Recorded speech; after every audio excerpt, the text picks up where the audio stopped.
Hello and welcome to my channel.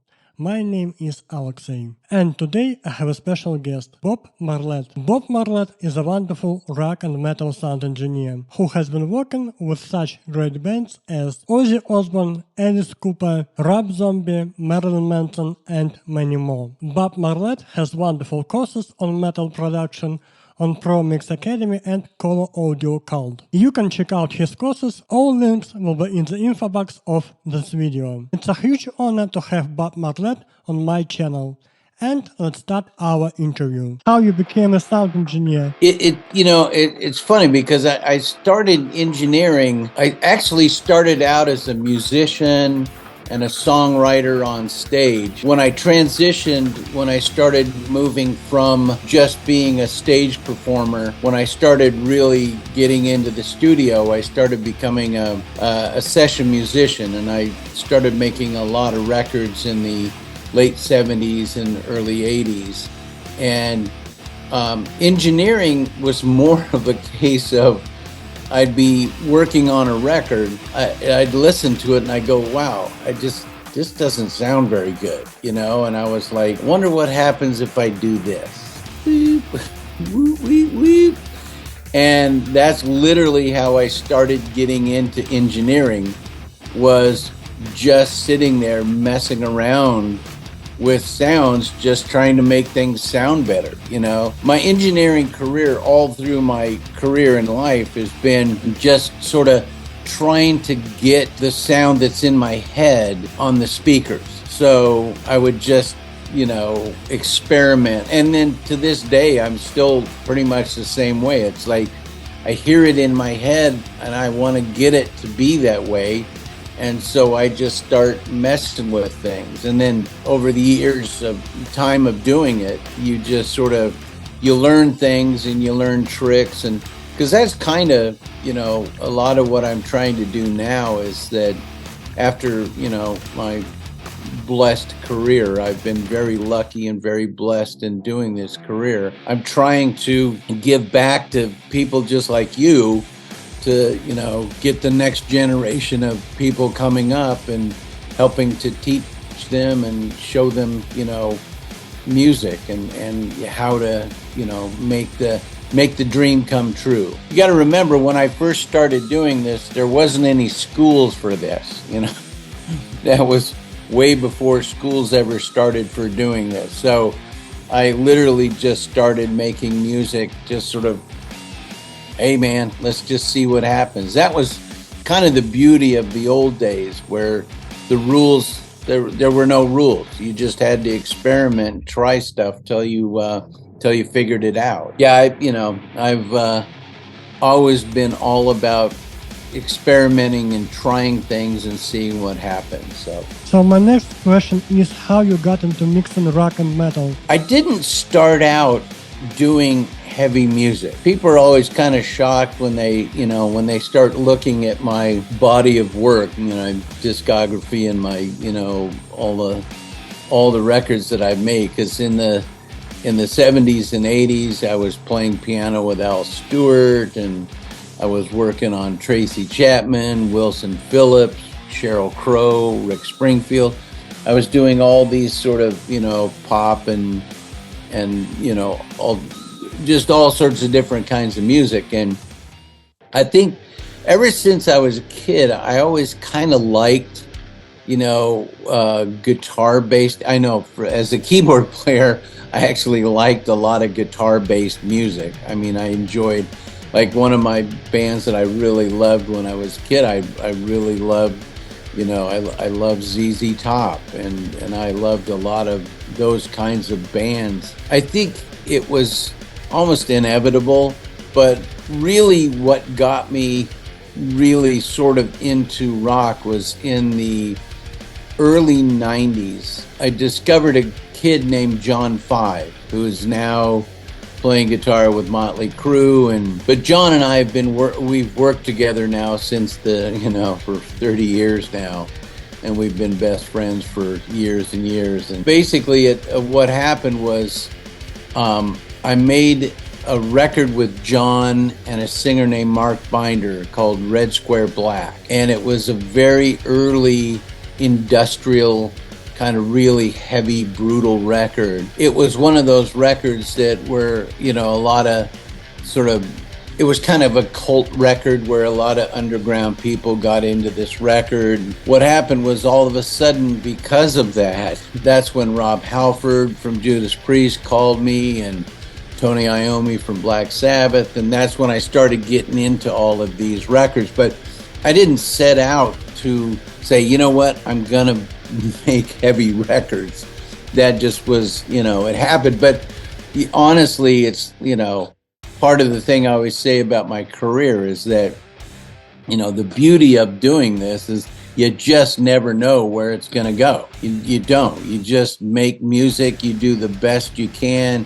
You have fun. You do what you do. And, and people let you know whether or not you're doing the right thing, So anyway, after that, the phone started ringing and so much of it was for rock stuff, and I always enjoyed the rock stuff. So it was, that was great. So it was very enjoyable for me. What tips can you give on recording rock metal drums? Everything is about the relationship between the player, the instrument, and understanding the arrangement and the musicality of what you want it to be.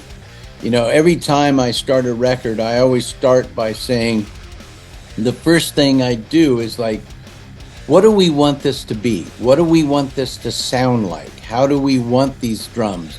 Do we want this drum to be like the snare drum? Do we want it to be lower and fatter and heavy? Or do we want it to be brighter and tuned higher and crack? It's like making that decision fundamentally about how you want that drum to sound. And so then it's about, once you say, okay, this is what I want. And you got to remember, every drum sound, there's all of the variables that come into play. Like, how much room sound do you in it? How dry do you want it? And it's mostly about making the decision, collectively with the band, what do you want the thing to be? And then sort of once you figure that out, then it's making sure that you have the best, the best drums, the best player, the best everything, And once you have that, then actually, surprisingly, the job is much easier when you have great instruments and a great player. The hardest part is when you have okay, this doesn't sound very good. How do I fix this? How do I take something that's less than and make it bigger?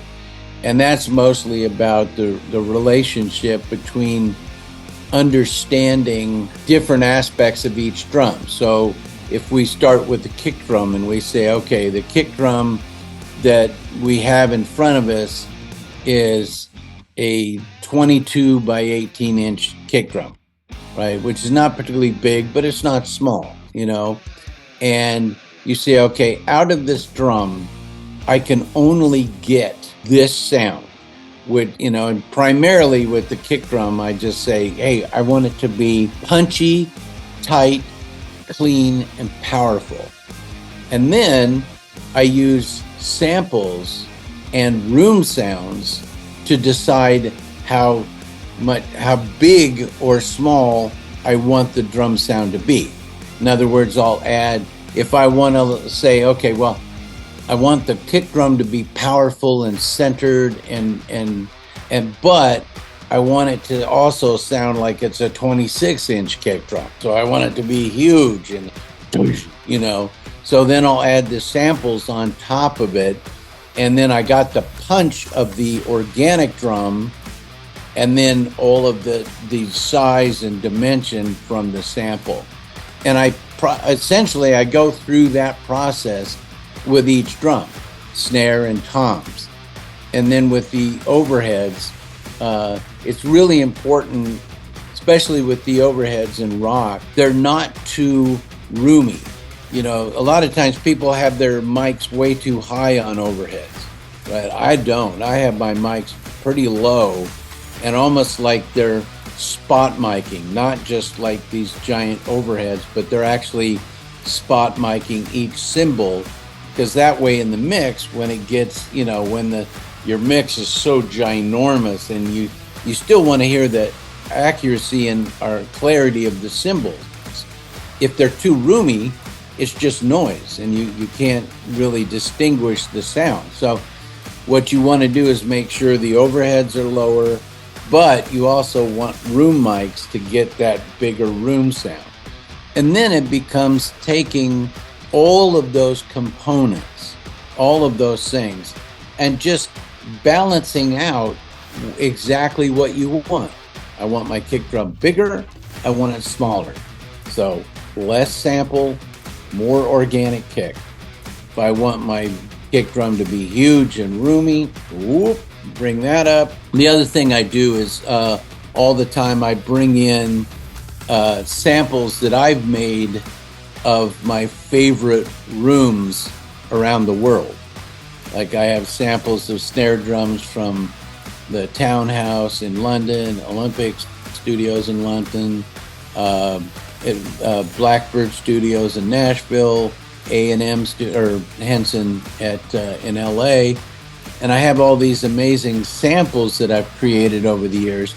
And I take, like I'll sample just the room sound of the kick drum, or just the room sound of the snare, and then I just blend those in. And so really, like I said, everything is about making a decision. What do I want it to look like? How do I want it to sound? What's the colorization of each, of the sounds? Anytime you have any little extra question about that stuff, feel free to ask me. If you don't, if I haven't explained something clearly, feel free to ask me anything. I'm always willing to explain anything that I can, but that's assuming I can remember what I'm doing. So my next question is how to make rock drums sound big in the mix.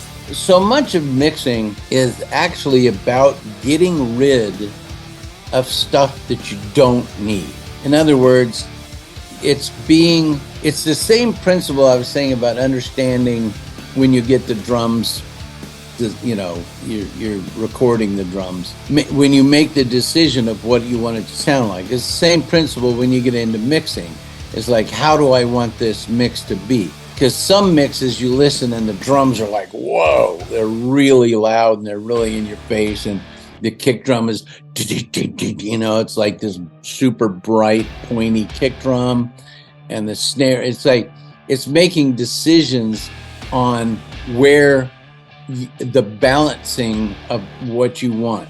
Because some bands, it's really driven more by guitars, the heaviness of the guitars. Some bands, it's way more about just the precision of the drums, and especially a lot of metal stuff. It's about the accuracy, the accuracy of the drums, because the guitars a lot of times they get too gainy, so they just kind of become this sort of noise on the outside, and you use the drums as the focal point and the punch that helps distinguish the guitar, parts. If a guitar player is playing good, sometimes the guitar sounds so gainy you can't even tell what the part is. But if you hear the kick drum, and the kick drum is going, then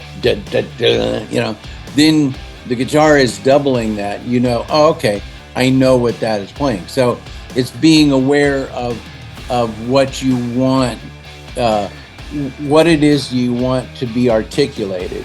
But to go back to what I was saying about getting rid of stuff you don't need is very important, is understand filtering.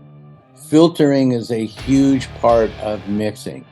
It's getting rid of, like, if you have a guitar tone and you have all this kind of, low kind of sound in the guitar tone, you don't need that sound, because the guitar sound is there. All of this stuff is just noise. So if you filter that and get rid, but use a radical filter that's not like this kind of filter, but a filter that you're really carving it down. And then you get rid of all that noise. All of a sudden, it's like, oh, wow, listen how much more room I have now that I've gotten rid of all this kind of nonsense stuff, right? So it's going through each sound and deciding when you hear the sound, what is it in each sound that's absolutely necessary for that sound. Like in the vocal, you don't need 60 hertz in a vocal. The last thing you want is 60 hertz in a vocal. What you really want is you want just, you want enough body on the vocal that it feels like the singer's like got, girth and fatness to it, but you don't need anything below like 200 hertz. Just make it go away. Think, boop, it's like get it out of there. So, and the same thing, that also fixes things where you realize like, okay,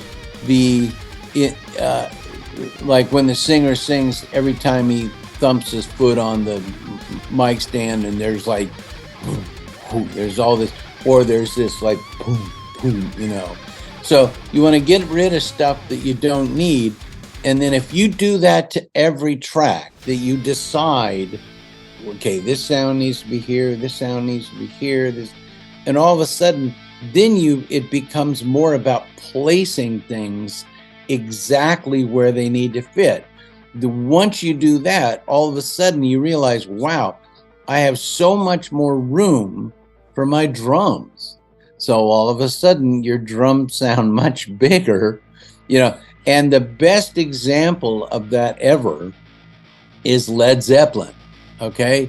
Because people listen to Zeppelin and they think, in their minds, they're thinking Jimmy Page, like, he's got Marshall stacks and it's just these massive guitar. His guitar tones are tiny. He's using twin reverbs.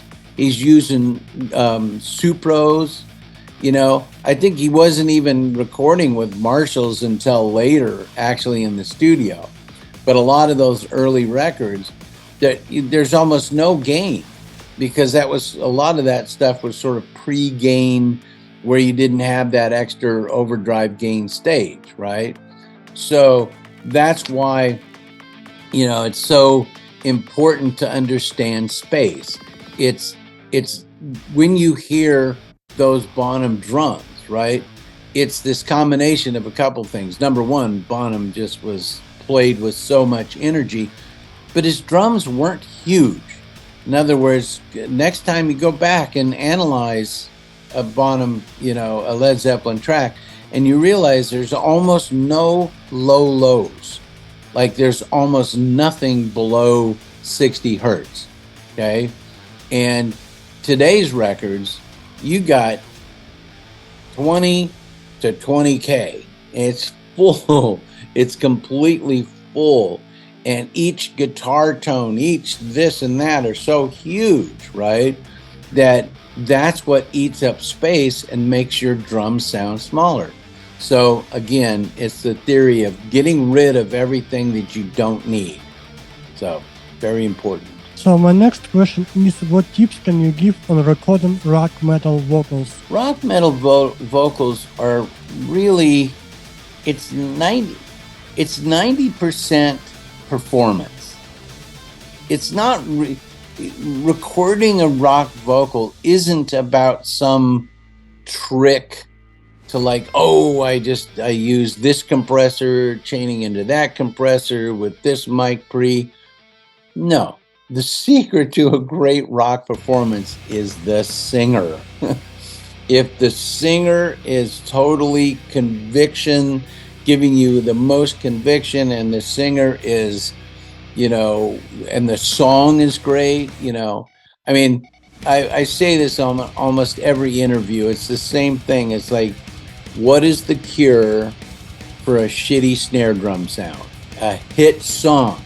Because who cares about the snare if the song's a hit? How many times have you heard the like huge hit records and the snares like dee, or dee, you know, it's like hit song, great singer equals victory. That's very, very simple, very simple. And so as far as recording the rock vocal, like I said, it starts with, you know, it's like really getting a great performance and being aware of how hard you can hit the mic pre. You know, in other words, you want to get it so you got, you know, I use the Neve all the time here in the studio, and the Neve mic pre, the 10, I use the 1073, and sometimes I'll use the 1081, but primarily it's the 1073. And you, on the mic pre, you can have little clicks and notches to get the mic pre up there.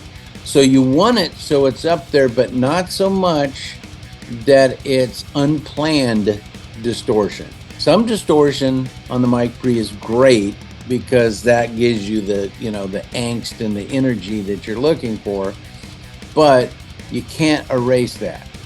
You can't, that's there, right? So you need to be careful about making that decision how much you want.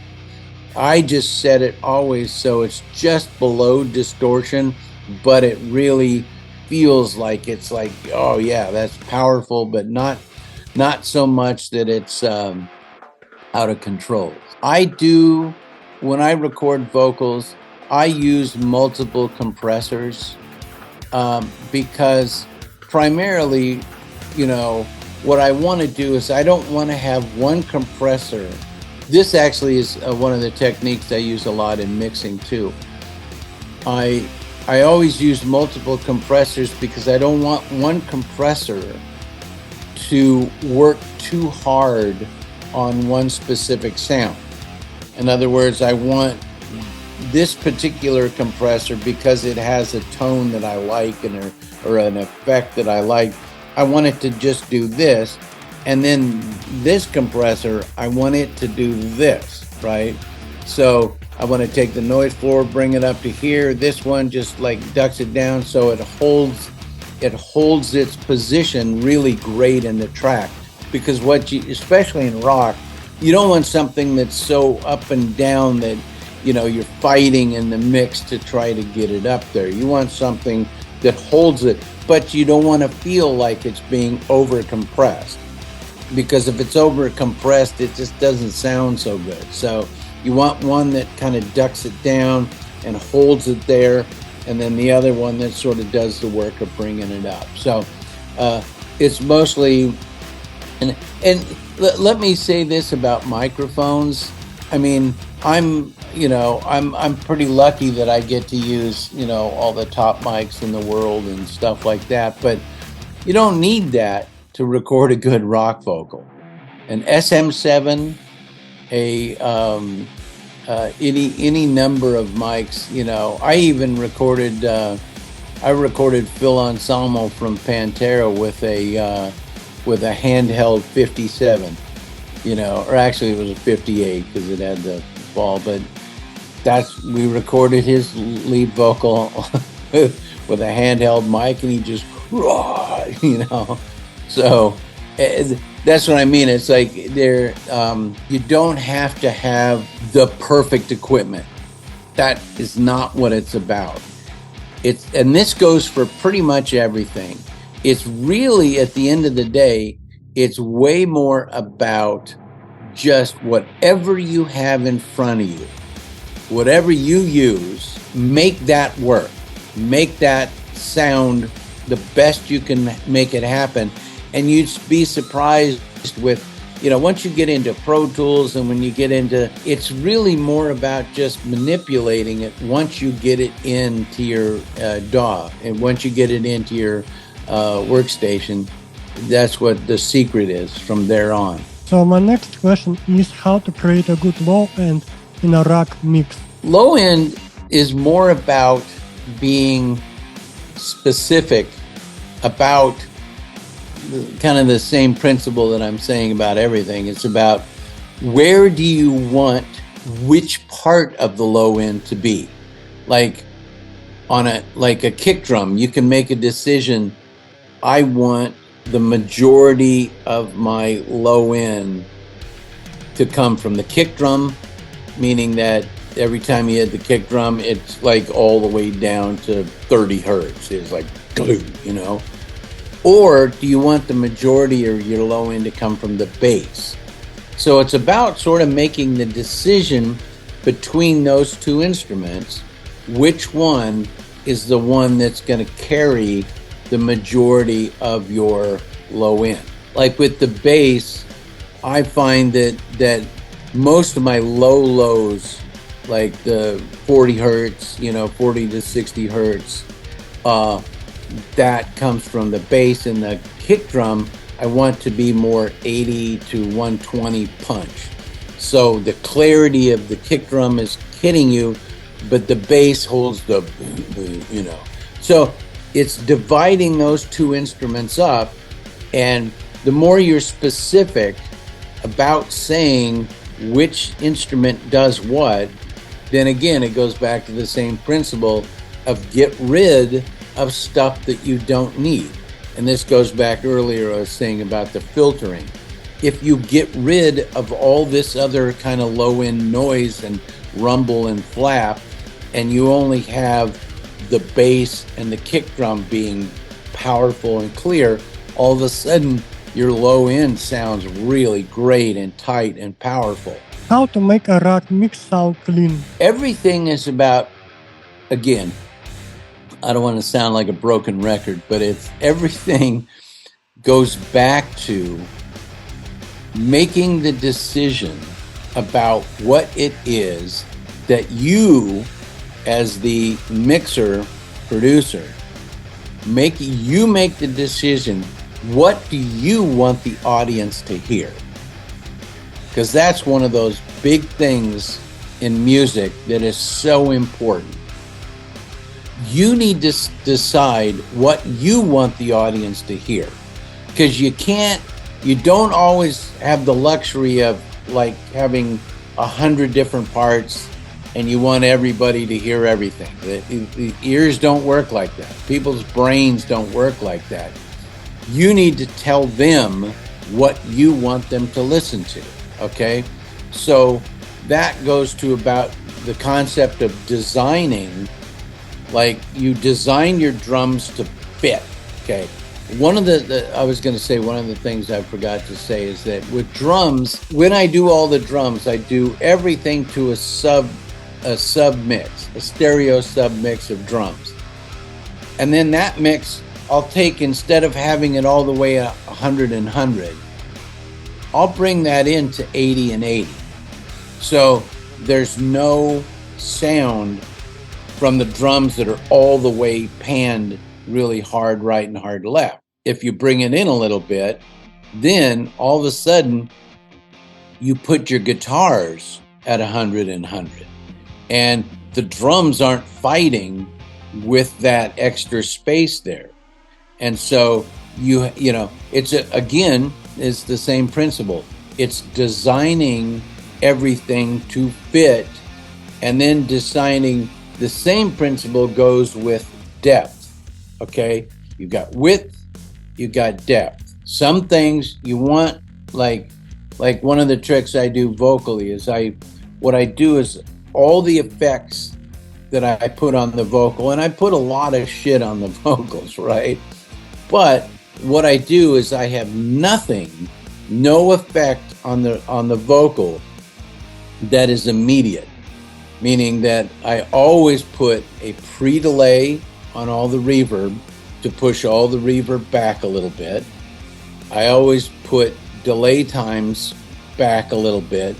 So when you hear the vocal, it's right absolutely in your face, but then it goes on pretty intense, because I want to create the feeling of expansiveness, that it's very expansive. It goes on forever and feels very wide and beautiful, but I never want to lose that relationship with the audience. I never want it to be like away from here, because that's a big thing. Sometimes when you hear mixes and the vocal is drowning in reverb and it's all, and you can't even hear the thing, you always want the intimacy of it in your face, but you still want it to feel like it's going on forever, right? So in positioning in mixes, it's really about that, deciding who owns what areas of everything. Like drums, bring them in a little bit, guitars really always. And then the other secret with guitars, make sure you never really just double the thing exactly the same. In other words, when you record this one and you pan it out there and you do the double of it, when you do the double, make sure you change it slightly. So that's what makes it feel like it's so much wider, that it's a little bit different, you know. So it sounds like there's two real different performances, because that's what gives you your stereo feel. So, and then every single component that you put on, if you're adding a little overdub, you know, you're adding a little overdub, you know, figure out, it doesn't need to be out here because you don't want it to compete with the heavy guitars. You don't want it to be there because that's where the drums are. There you go. So then you pan it there, but then you can say, all right, well, I want it to feel like it's floating around more. So you put the return of the delay on the other side. So you have the signal here and the return of the delay. So it just feels like it goes out like that. So all of these things are just, it's really more, and I want to leave you with this, because this is the thing that I always try to teach every single time. All of the things that I say are really just things for you to experiment with, because it's really more about you discovering your technique, your thing, your signature, because that's exactly what I did. I would listen to other people's records. I would, because that's a big thing, man. Listen to everybody's records, put them up, analyze them, compare your stuff, A-B between the two. Listen to their stuff, listen to your stuff. And then just simply start out by learning how to copy. Well, copying is very important. If you learn how to copy, same way, if you learn and you want to copy one of my techniques or whatever, learn how to copy, then you can go, okay, now I want to make this my own.